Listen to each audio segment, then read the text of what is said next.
ordenando-lhe que comemorasse o dia 14 do mês e o dia do mesmo, todos os anos, como um dia em que os judeus tiveram dos seus inimigos, e o mês que lhe mudou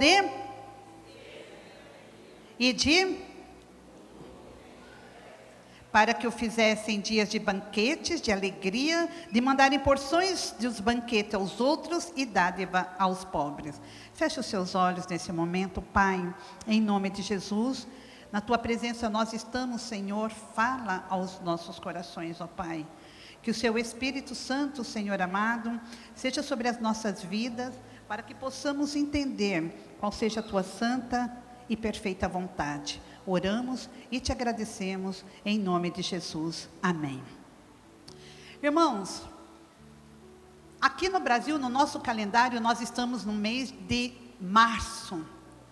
Para os judeus, final de fevereiro, meio de março, mais ou menos, é mês de Adar.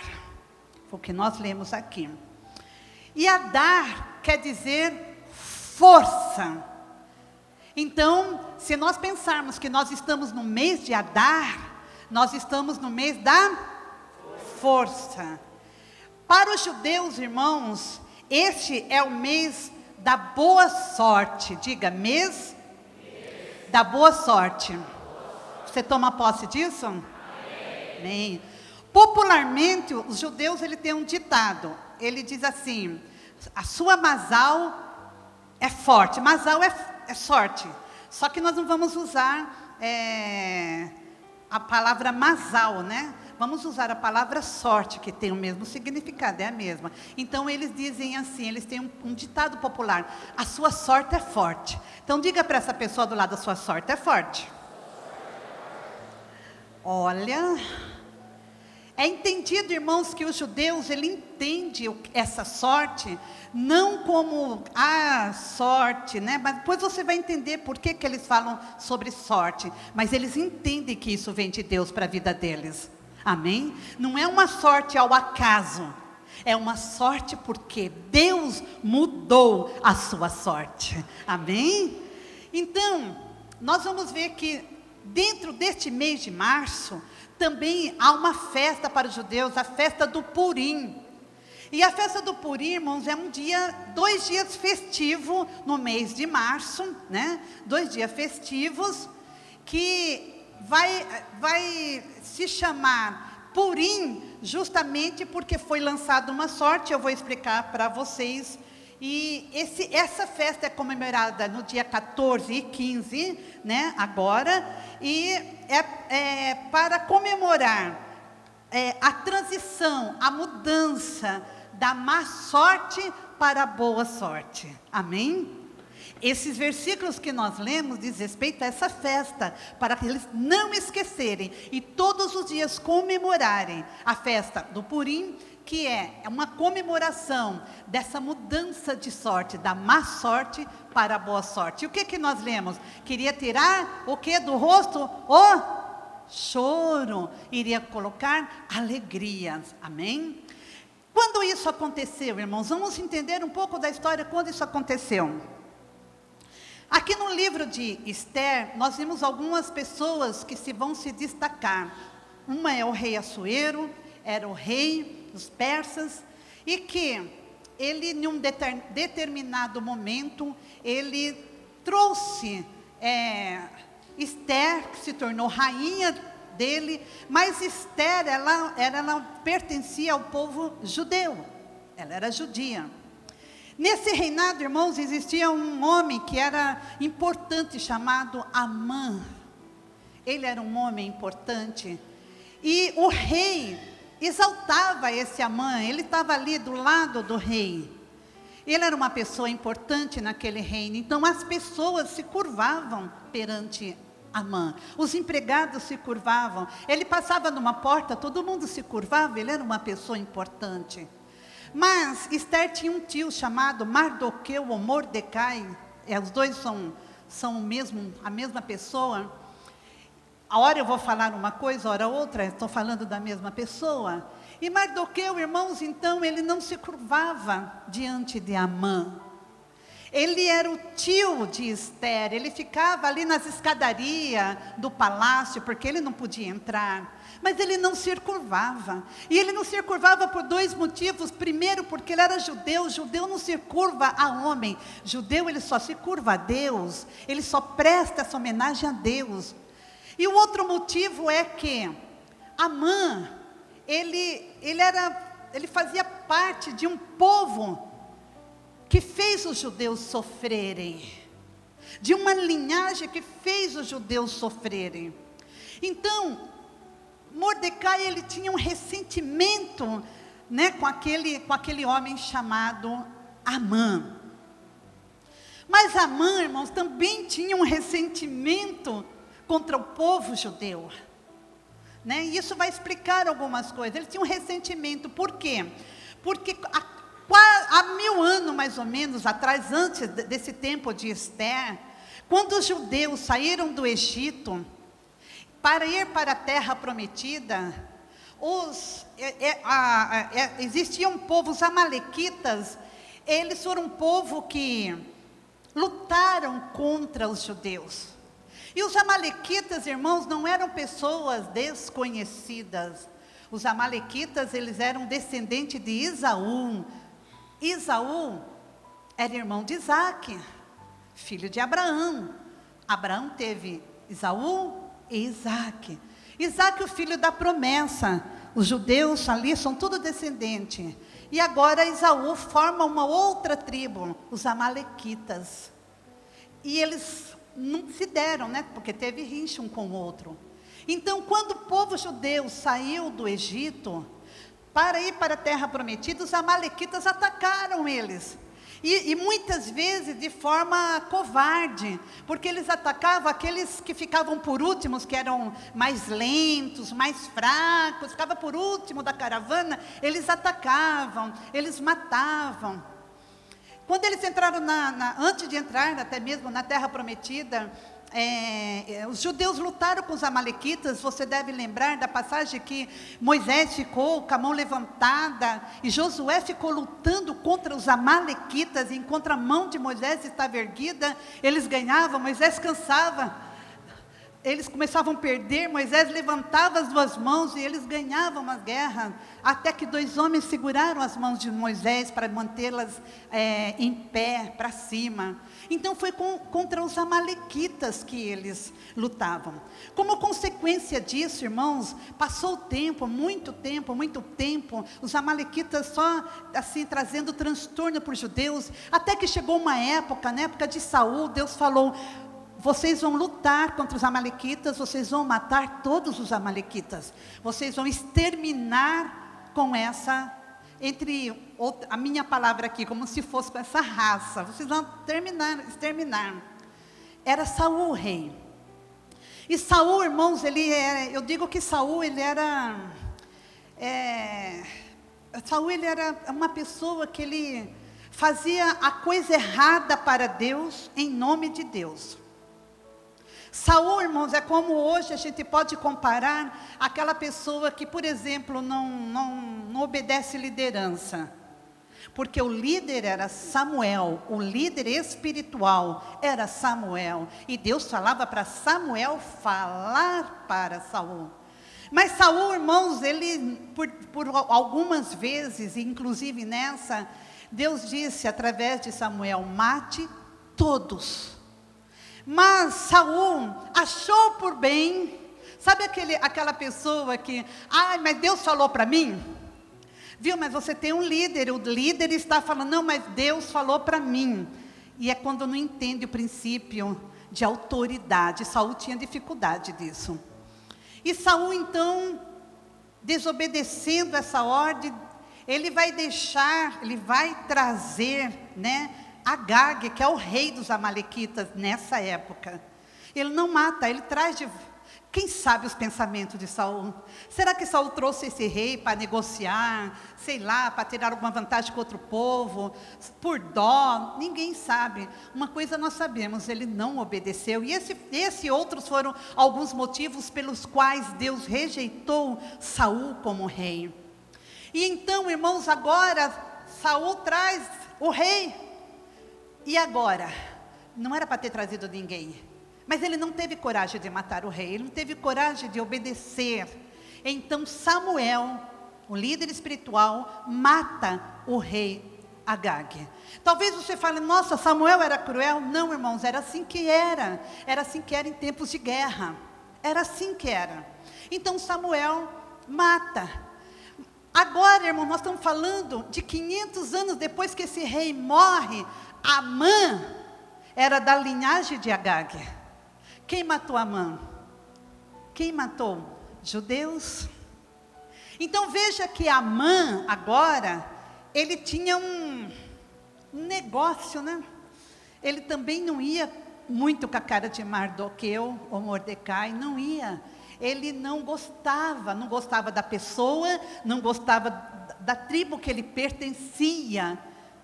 Então, Amã se incomodava, além dele não gostar, ele não se curva perante mim.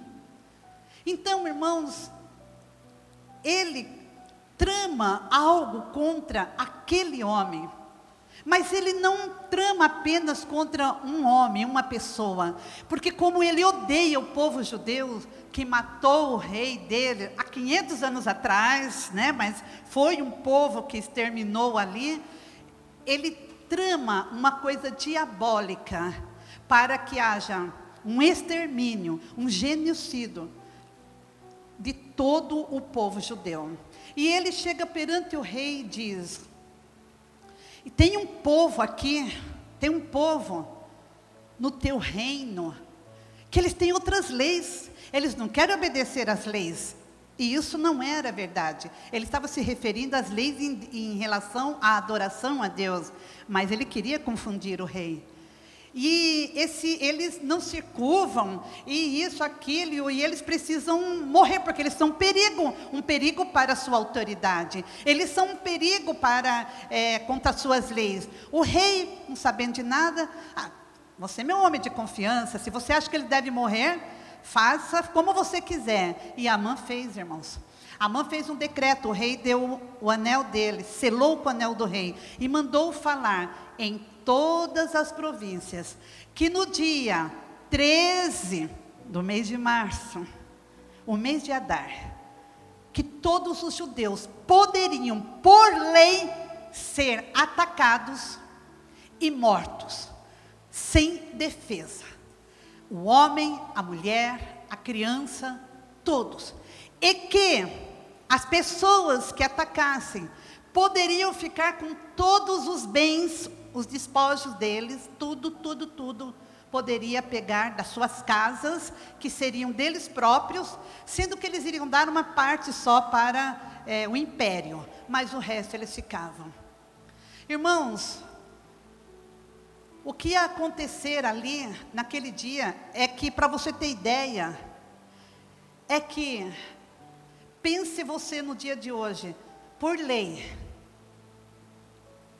as pessoas que poderiam entrar na sua casa, matar todos e ficar, e era lei, ele não estava fazendo nada errado perante a lei. Então, irmãos, essa notícia foi apregoada em todo o reino da Pérsia. E como ficaram os judeus? Ficaram angustiados. Angustiados. Porque havia um levante contra ele. E Amã, ele ficou tão cheio de si com isso, que ele disse assim, mas Mordecai, eu quero um gostinho mais especial. Eu vou fazer uma forca grande, ele vai ser enforcado para todo mundo ver. Esse eu vou ter um prazer.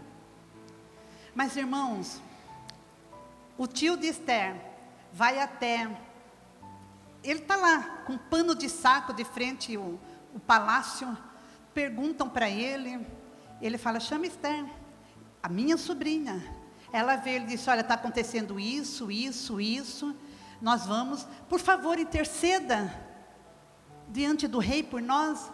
E então Esther tem medo, e ela diz, você sabe, tio, que ninguém pode entrar perante o rei se não for chamado. E se alguém entrar e o rei não estender o cetro, vai ser morto. Eu não sou chamada há mais de um mês, como que eu vou entrar? E Mordecai, irmãos, ele dá uma palavra interessante para cada um de nós, que às vezes nós temos medo, que às vezes nós temos medo de agir, de falar. E Mordecai diz assim: você acha, Esther, que por você não falar, se você não falar nada, Deus vai levantar outra pessoa, ou outro jeito, ou outro modo, Deus vai levantar para haver um livramento. Mas não pense você, que você e a sua casa vai ser livre disso. E ainda mais você vai pôr uma mancha na sua família como uma responsabilidade pela morte de milhares de pessoas. Esther pensou sobre isso. E ela disse: tio, eu vou fazer o seguinte, fala para o povo, vamos jejuar por 3 dias. E eu vou entrar perante o rei. Se eu morrer, morri. Se eu morrer, morri. Mas eu vou tentar.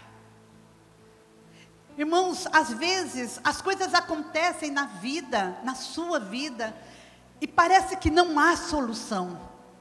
Parece que é tão difícil, é tão complicada as situações, parece que não há solução. Para aquele povo foi dias de angústias, dia marcado para você morrer. Das formas mais cruéis, iria morrer. Não pode se defender. Não, porque de todo jeito iria morrer. Se não morresse por esse, morria por aquele. Então, é aquele momento de angústia que você passa, e que parece que está tudo acabado, a vida está acabado. Era um extermínio de uma nação.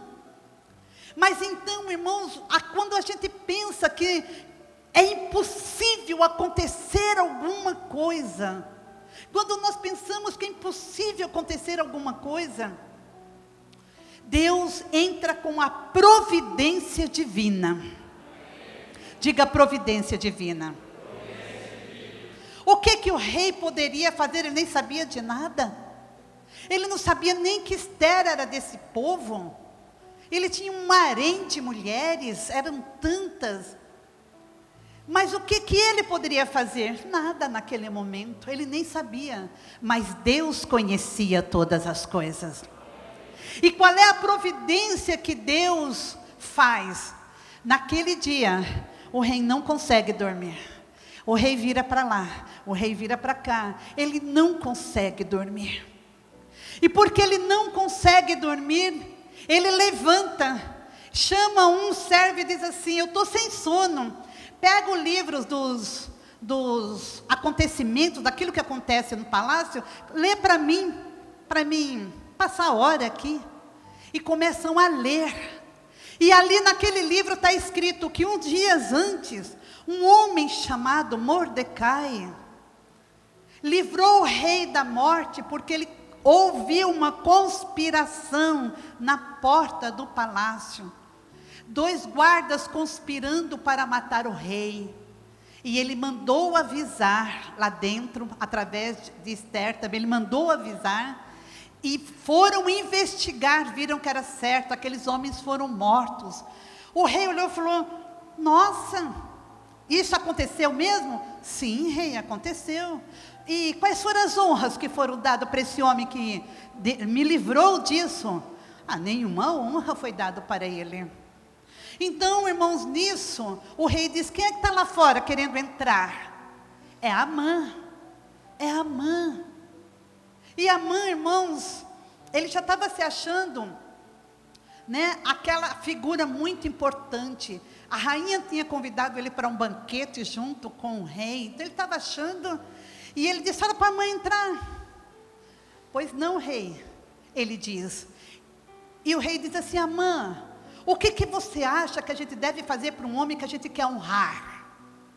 E Amã pensou: opa, o rei quer honrar? Ele pensou, né, claro que eu sou o mais chegado do rei, eu que estou assim com o rei. Deixa eu pensar direito no que eu falo aqui. Olha, rei, eu acho que para o senhor honrar, um homem que o senhor quer honrar, acho que o senhor deveria pegar as vestes reais, mandar pôr nele. Eu acho que o senhor deveria pôr ele em cima do cavalo que o senhor anda, o cavalo do rei, e pôr sobre ele, acho que uma coroa também, e falar, andar pela praça, e andar e gritar. É isso que se faz para o homem que Deus quer honrar. Porque ele imaginou que era para ele. Ele não pensou em outra pessoa que poderia ser tão honrada como ele. E então o rei disse: muito bem, pegue Amã e faça isso com ele, não deixe cair uma palavra do que você falou. Faça isso com ele.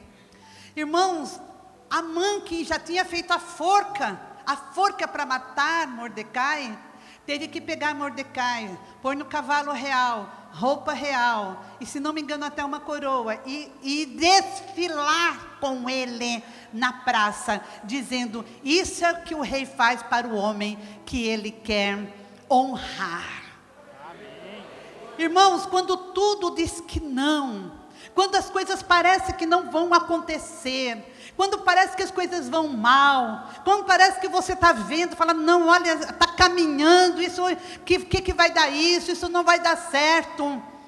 Deus, Ele entra com a providência divina, algo que você nem imagina. Deus faz acontecer, para que haja o livramento, para que você seja abençoado, para que você seja próspero, para que as coisas aconteçam na sua vida. E então, depois de fazer isso, irmãos, Amã foi para a casa dele arrasado. A mulher disse: viu, não se preocupe, os dias dele estão contados, a forca está aí, ó, ainda está aí. Mas ele foi chamado para o segundo banquete com a rainha. E quando ele foi chamado para o segundo banquete, o rei disse para a rainha: rainha, o que você quer, minha linda? Pede metade do meu reino que eu te dou. E ela disse assim: Senhor, se eu for digna de merecer alguma coisa, salva a minha casa e salva o meu povo desse extermínio. Porque foi feito um decreto de todo o meu povo ser morto no dia 13 de Haddad, sem nenhuma defesa. Irmãos, o rei nem sabia que isso tinha, porque é assim, né? Ele dá a ordem, faz o que você quiser e seja feito. Então o rei disse: mas Esther, quem é que tem um coração tão mau desse? Quem é que pensa em exterminar um povo desse jeito? E só estava nesse banquete o rei, Amã e Esther. E então Esther disse: ele é o nosso inimigo. Irmãos, o rei ficou tão furioso que a Bíblia diz que ele saiu dali, era uma sala de vinho, ele saiu e foi para o pátio, e ele estava muito irado. Sabe aquela coisa: tenho que respirar? Nisso, Amã já ajoelhou nos pés de Esther e disse: pelo amor de Deus, interceda por mim. O rei voltou, viu aquela cena e falou: você vai querer convencer na minha casa ela a te defender? E nisso, irmãos, Amã já foi pego, já foi levado, e um dos funcionários, né, do palácio falou: quero intrometer, não, mas tem uma forca lá na casa dele preparada para Amã. Não é que eu queira dizer nada, tem uma forca lá. E o rei falou: então enforque ele nessa forca. E Amã foi enforcado. Só, irmãos, que o decreto do rei não volta atrás. E Esther falou: rei, não deixe o povo, mude o decreto. Mas o decreto do rei, uma vez selado, não poderia voltar atrás. E aí então você pensa: então acabou. O que aconteceu com esse povo? Deus não desampara o seu povo. Deus nunca te desampara. Confie no Senhor, irmãos. Então o rei disse: não, eu não posso, não pode, não tem como eu voltar. Mas eu vou dizer uma coisa. Agora Amã já estava morto. Mordecai ganhou a casa dele, ganhou o prestígio dele, ganhou o lugar dele na corte. Falou assim: Amã, faz o seguinte, eu vou te dar meu anel e você vai fazer uma outra carta. Escreva o que você quiser nessa carta. E então Mordecai escreveu que todos os judeus poderiam se defender, que eles teriam direito de defesa física mesmo, viu, irmãos? Porque isso não ia para o tribunal, era luta física, era guerra. Que eles teriam o direito de se defender naquele momento. E então, irmãos, os judeus se prepararam. E no dia que aconteceu, que essas pessoas vieram investindo para tirar a vida, eles estavam preparados. Além do mais, agora eles estavam do lado da lei. Além do mais, os guardas do palácio ajudavam eles, as pessoas ajudavam ele, porque agora eles estavam do lado da lei. E aí, naquele dia, foram mortas muitas pessoas que intentaram contra a vida dos judeus. Foi uma vitória esmagadora, uma vitória muito grande dos judeus, sabe por quê? Porque ali havia um povo de Deus, amém? E então, irmãos, esse dia aconteceu, e aí, Amã então decretou e disse, Mordecai, ele decretou e disse, amanhã, e depois, porque teve o dia do massacre, amanhã e depois, nós vamos comemorar essa vitória. Amanhã e depois nós vamos ter a festa do Purim. Por que festa do Purim? Porque Amã lançou sortes. O Purim é como dados. Ele passou um tempo jogando para perguntar para os dados, que dia que é bom matar eles? Que dia que é bom? E jogue, que dia que é bom? E acharam esse dia de Haddad para matar eles. Então, como foi? Jogando sorte, que ele intentou matar os judeus. Então a festa ficou a festa do Pur, que é a festa do Purim, que é esse jogar, essa sorte para ver o que faz. Nesse dia, foi os versículos que nós lemos e que eu vou repetir para vocês. A Bíblia diz, pode colocar novamente. Ordenando-lhes que comemorassem o dia 14 do mês de Adar e o dia 15 do mesmo, todos os anos, como os dias em que os judeus tiveram sossego dos seus inimigos, e um mês que se lhe mudou de tristeza em alegria, e de luto em dia de festa, para que os fizesse dias de banquetes de alegria, de mandar porções de banquetes uns aos outros, e dádivas aos pobres. Amém? Diga comigo, o mal não prevalecerá. Irmãos, Adar é o mês de mudar a tristeza em alegria. Nós estamos no mês de Adar no calendário judaico. É mês, então vamos tomar posse disso.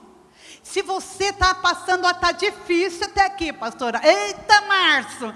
Talvez você já falou.